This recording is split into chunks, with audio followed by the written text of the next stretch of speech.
Good morning. My name is Mimi. It's actually Michelle, but I write under the name Mimi. I'll go into more of that, like where the pen name came from in the future.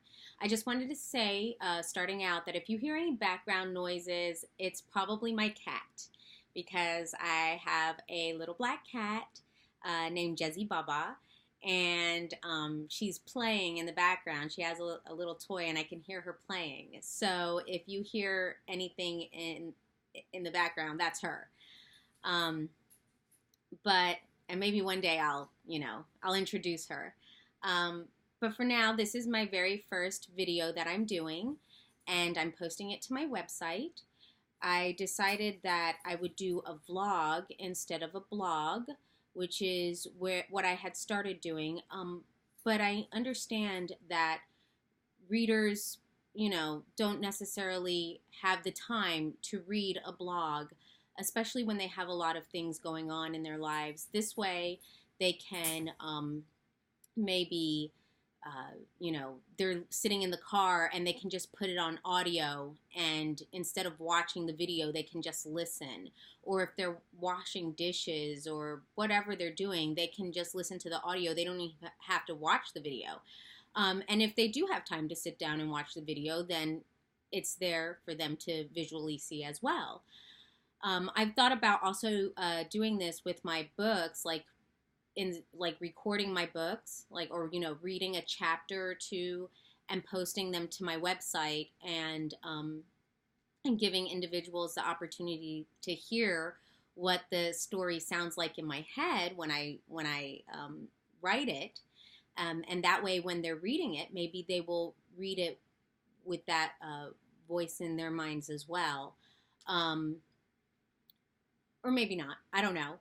But I just thought it might be something to try. But first, I wanted to create this video. And the reason that I really wanted to do it, there's many reasons actually that I wanted to do it. One, because I want to connect to readers and know who they are, and then get to know me. And I thought that would be good because in this world now, with technology the way that it is, anonymity is a little bit of a difficult thing to try to maintain anyway. And this way, people can know who you really are and get the real you, and straight from the horse's mouth. And also because another reason was I wanted readers to know who I am, to see that I'm a real person because of a situation that occurred this past week. And so I'll go into that in a little more as well. But first, I just wanted to say hi and introduce myself. This is part of my room, my bedroom. These are some books. This is my shelf, I guess you could say my meditation spot. Look, I got my little, it's kind of like when you have an angel and a devil on each shoulder. You see that in the Tom and Jerry cartoons or whatever from way back when. I got mine. I only got one though. I just try to be good. This is mine, and I've got the Japanese garden in the back, and the singing bowl is back here, and my little sand garden, and try to do a lot of relaxation. My favorite picture is above me. I should say painting. My favorite painting is above me, and yeah, that's pretty much it. And so here I am. I just figured I would start doing these videos so that people could, like I said, get to know who I am, and I'll talk about different things in the videos. I might talk about my work sometimes. I might talk about if you're an aspiring author and you want to become published, or you want to be a full-time working writer. I might do videos more on different techniques or different ways to get into it. I'm a hybrid author. I've been traditionally published as well as self-published, so I might talk about that, and the pros, the cons to both. Since I do have an MFA in creative writing, I might, actually talk about technique, and I don't want to say give you writing lessons, but maybe that's something that people will be interested in. I don't know. But it'll just be a mishmash of things that I can, you know, share with you all. Today, what I wanted to share with you all is, like I said, one of the reasons that I decided to start doing this was because of a situation that occurred this week. And I was very shocked. I was shocked, actually. I was like, oh my gosh, this is not really happening. Yes, it's really happening. And it's because, like, to tell you a little bit about myself or my work, I started out in Christian fiction. I felt that would be the easiest to publish in, and I wanted to help spread hope to people. And I had this story that I really wanted to share, and so I decided to write this book, A Rebel in Jericho. It's the very first book in the Jericho Resistance series. And so I wrote that book, and a few more followed. And from there, I decided I didn't necessarily want to write Christian fiction. I could still spread hope without having a faith-based message. And so I just wrote sweet historical fiction. And then I decided that was great and all, but I was studying to get an MFA, and when you're studying in classes like that, you write everything, you learn everything, and you realize, as you will see if you were to check out my website, under the books subheading, it tells you why my brand is what it is, which is Mimi Milan, sugar and spice and everything. In other words, I write everything. I like to write everything. And there's a reason for that. It's because, you might like spaghetti every single night, or you might like spaghetti, but you don't want to eat it every single night. You'll get tired of it. And so that's kind of what happened with, me. I was like, well, I like writing these historical fiction, Western novels and things of that nature, but I want to try something new. I have a lot of different interests. I want to try all of it. And so I decided I would slowly veer into the world of fantasy and spicy stories, ones that have steamy, intimate love scenes. I would write all of it because I was reading all of it. I was learning all of it. So why not? And so I did. I went ahead and I published with, small press, a dark fantasy story, and readers really liked it, but they said it kind of, my sweet readers, they were like, that scared me. They were like, I thought it was a really good story, but I would probably not read that again because that scared me. Like, I could see my blinds moving, and I was like, okay, this could be real. And I was like, that's kind of funny. I thank you, I think. And I was like, okay, but they liked the story. And so I knew that I could do it. And I decided, well, I have this story in me about, mythology, gods and goddesses, mythological gods and goddesses, because that's something I've studied a lot about. I've studied a lot on mythology in general. And as you can see from back here, different backgrounds and religions that have the Taínos, I have Native American, I have, Celtic, whatever. I've studied all kinds of cultures, languages. I speak more than one language. And I was just like, yeah, that would be fun to write something about gods and goddesses. What would I write? Well, I couldn't write a story that had no sex in it. Let's just speak frankly, because that's basically what a lot of the mythology is with, especially Greek gods and goddesses. You find a lot of that. They were very promiscuous people. And I didn't want to go overboard, of course, and have a book that's just full of that. But I thought at least one scene would be, required in that sort of story. And I also wanted to write more specifically about misconceptions of, who the gods and goddesses were, the stories that have been presented to us, and maybe offer another point of view. And so, especially with nowadays, like the things that women are going through with different movements, like the Me Too movement and things of that nature, I was like, it's important to see uh, a woman not necessarily as weak, that maybe there were more things involved. And so I decided to write Pleasing Persephone. That was the title of the book. Pleasing Persephone, book one of the Intimate Immortals series. And the reason that I decided to label it Intimate Immortals is because I wanted my readers to be aware that, especially my sweet readers, to be aware that intimate, in other words, it's going to have some spicy scenes in there, and that might not be for you, or you might want to skip it, or, just know you're forewarned and that this is going to happen. This is a real thing, because I had other readers who were interested in, spicy scenes. They wanted to have, the heat in the stories. And so I wanted to give everyone fair warning. And I was like, this would be a good way to let them know that this is going to happen. And so I decided to write Pleasing Persephone to make it, to give another side of the story, that she wasn't necessarily abducted. There's more to this than what we've been told. And I decided too that it would wrap up their love story, in this one book, but it would not necessarily tell the whole story of the gods and goddesses. Like, this issue might carry on through a number of books. It's supposed to be a 7-book series. Anyway, there was a lot of buzz about it. Like, readers were excited to read this book. It was in Frolic magazine, the e-zine.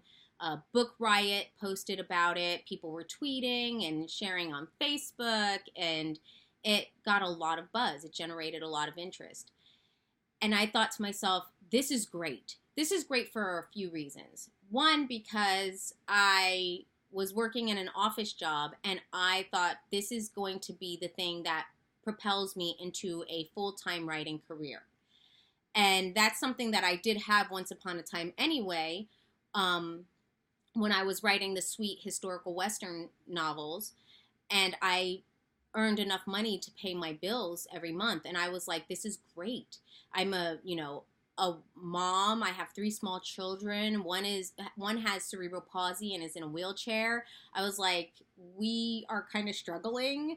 So maybe I will be able to, publish this book and not necessarily make bank, but definitely do a lot better than what I have been with my releases. And so I was very excited that so many people seemed interested in this story.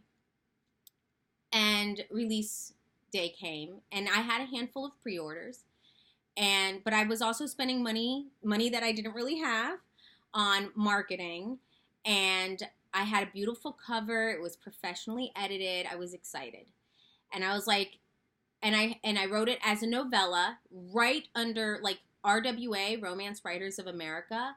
They say that a novel is 40,000 words or higher. I purposely made mine come right in under 40,000 words, right under 40,000, so that it would be a novella. And I'll talk more in another video as to why novellas instead of novels. I do know how to write novels. I have written novels before. Even Rebel and Jericho taps out at almost 68,000 some odd words. It's almost a 70,000 word book.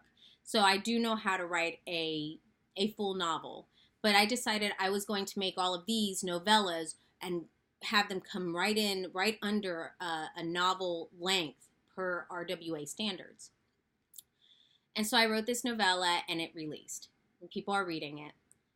And it hits number 1 in one of the categories. I took a screenshot of it. I was like, yay, I got the little orange flag on Amazon. So exciting. But I wasn't making any money.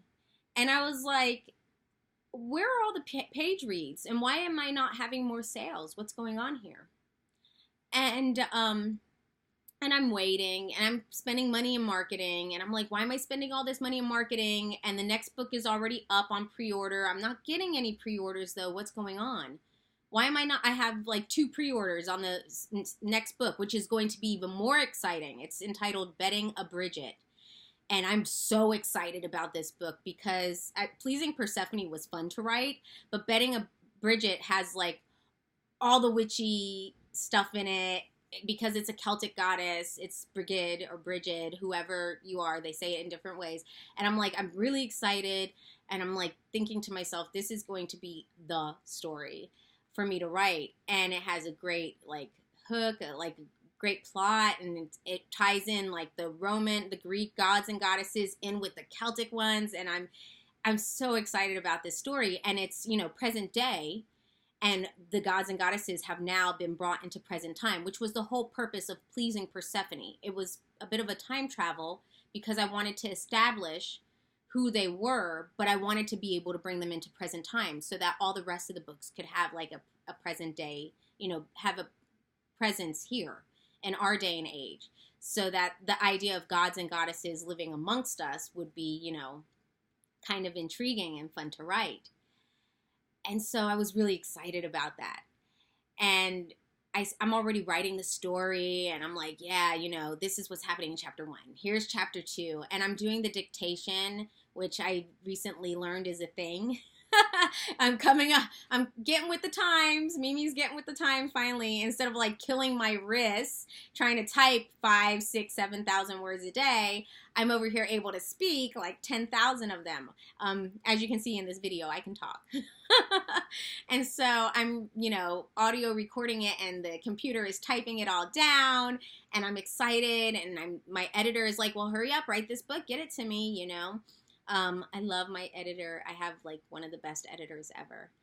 And I'm so excited. But I'm not making any money. And I'm like, what's going on? Because bills are due. Something's up. This doesn't make any sense. And someone suggests to me, well, maybe it's because you can read it online. And I'm like, what? What are you talking about? And so I search, and sure enough, Pleasing Persephone is on a pirate site. And I'm like, oh my gosh. And this isn't like a phishing site where they're trying to get you to input your information so that they can download it. You download an ebook if you pay for it by putting in your information. It's not like that, even though you have that option. It's a read online swipe site. And I am over here on the site swiping through. I didn't have to log in, create any kind of persona, nothing. I'm able to just swipe and read the book. And I was like, oh my God, my entire book is right here on this site, and I can swipe and read it, the whole thing. And at the time that I had found it, it was something like 1,650 some odd views. And I was thinking to myself, I did the math. I was like, okay, times this much for the ebook. At the time, the ebook Pleasing Persephone was going for $2.99. And I was like, times $2.99, that's this much money. Times this percentage, that's this much that in royalties that I would have earned. And it was about $3,836 in royalties that I had missed out on. And I was floored. I was like, no, this cannot be. This cannot be happening. I was like, I haven't earned that much in a month. Like, I think one time I've been able to earn about $4,000 on a book.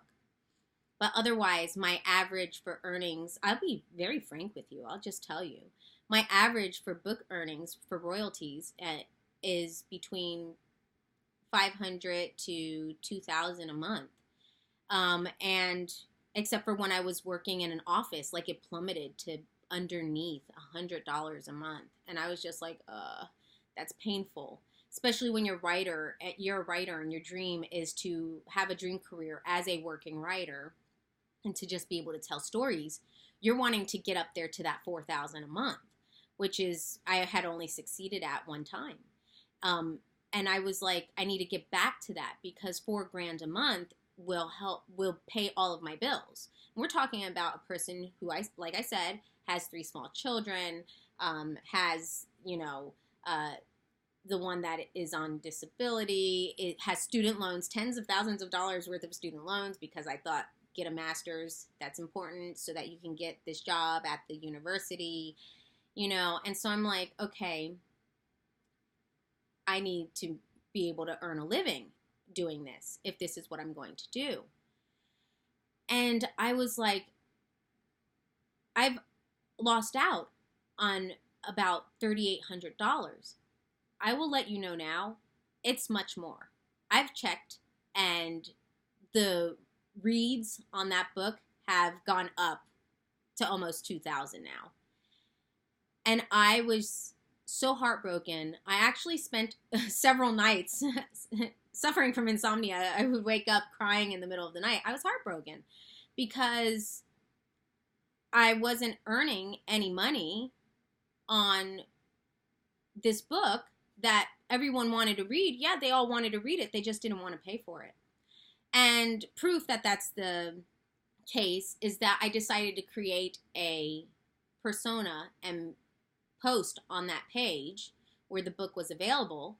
And I left a comment telling them, like, do you understand that you've stolen this much money? I've sent takedown notices. I've submitted this web address to Google. You do not have permission to put this book up.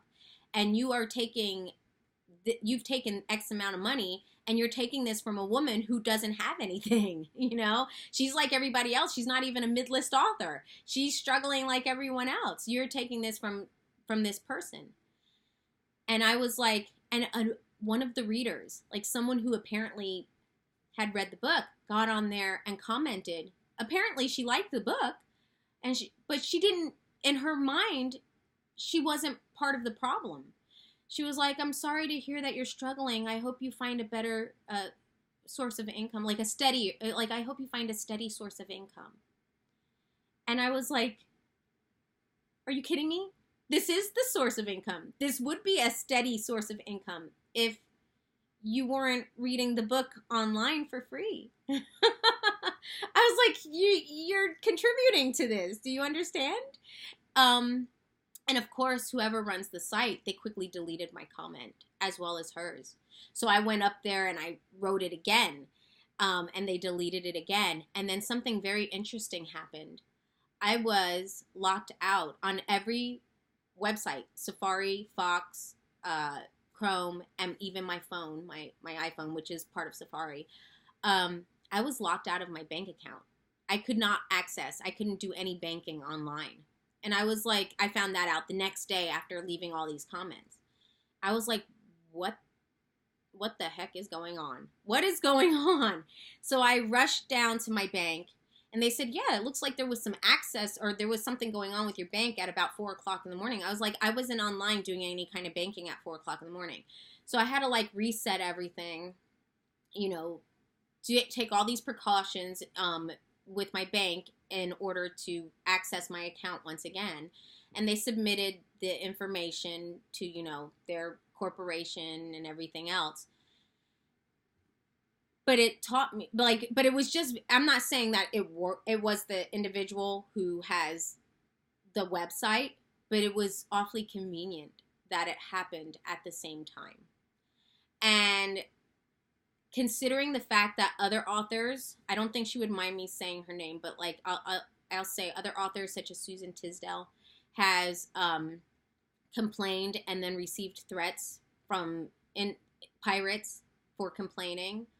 It wouldn't surprise me at all if they were to try to extract retribution, take out retribution in this way, in this manner, to try to scare authors into not speaking out against piracy, against book piracy. Book piracy is a very real and detrimental thing, especially to authors such as myself. I'm not Nora Roberts or Stephen King, not saying that it's all right to do it to them, but I'm not one of these big-time #1 New York Times bestselling authors who has contracts worth of millions of dollars.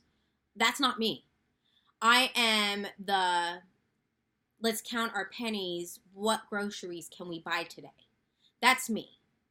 And to have someone steal 300, let alone 3,000 or more dollars from my books, that's a very big deal, especially when you have small children to feed.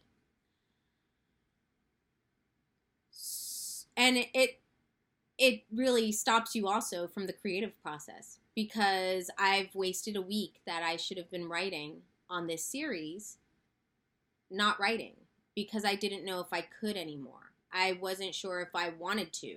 I even contacted Amazon. I was like, I understand I have another book on pre-order, but I want to take the book down. I don't think it's right. I think the reason I'm not getting any pre-order sales, even though people have liked the book, is because they're waiting for the book to pop up for free online. And I know for a fact that that'll happen, because it's already happened to me before. Here is this web address. Here is where you can see it. And Amazon, they were like, well, we're not connected to this. Very brush off kind of thing. It was very much brush off the shoulder. They were like, that's not us. We're sorry you're experiencing this, but we have nothing to do with that website. We're not affiliated with them, so we can't do anything. And you're more than welcome to take down any book that you want, but understand that since it's on pre-order, you will lose pre-order privileges for a year.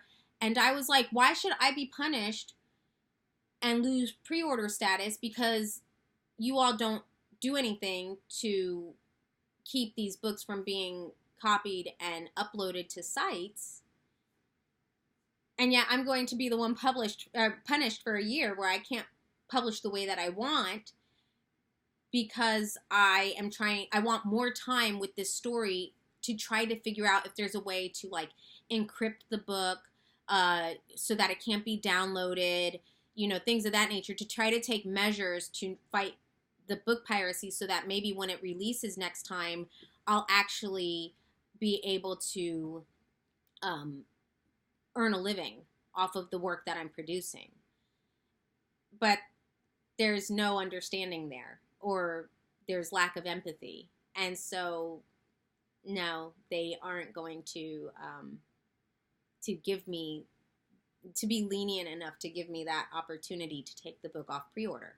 So now I'm stuck with the position of release the book anyway and just deal whatever the repercussions might be, or deal with other repercussions of taking the book down and not releasing it and not being able to do any more pre-orders. It's a very tough position to be put into when you're trying to have a career and someone is trying to keep you from having that career. And it's strange to me, like the fact that they allow books to be returned, the fact that they allow them to be shared or downloaded at all. It's just strange to me that this is allowed when musicians had this same problem with Napster, and they banded together and they were able to fight it. And now musicians actually get paid, for the most part. Most musicians get paid fairly for the work that they produce. And so it's left me in a strange position. And that's one of the reasons, that's another very big reason why I decided I was going to do these videos or create a vlog.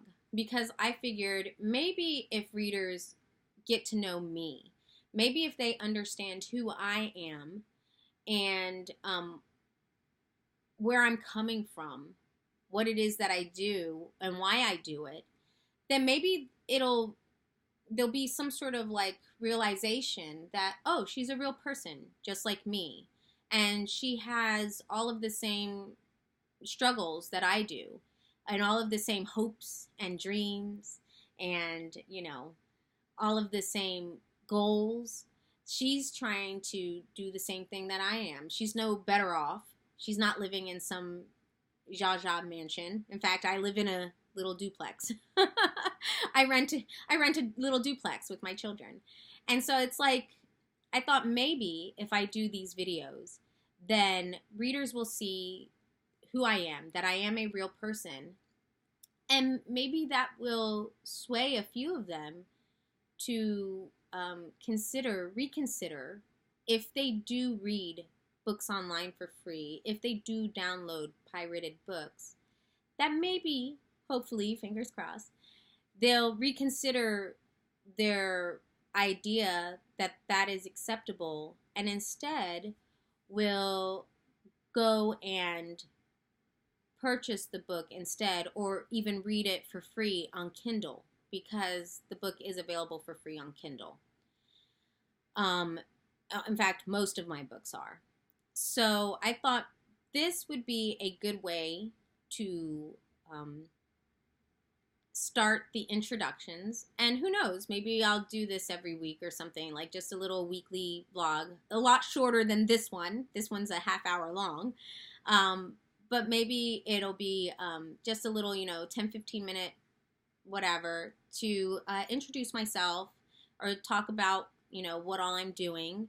Maybe read a chapter or two now and then, and just get to, build a relationship with y'all, with you all. Excuse me. You can tell now. I was raised in the South.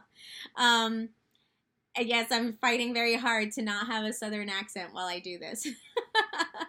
and and maybe we'll get to know one another, learn to respect one another, and encourage each other, to rise together. So that's kind of what I'm hoping these videos will do. Anyway, if you have any comments, please leave one for me in the comment section. You're always free to connect with me anywhere online. If you look at the bottom of the page, it has a whole bunch of places where you can follow or email or whatever. And yeah, that's kind of it. So I look forward to getting to know everyone better, and you all getting to know me. All right. Well, I hope everyone has a great day. All right. Blessings. Bye.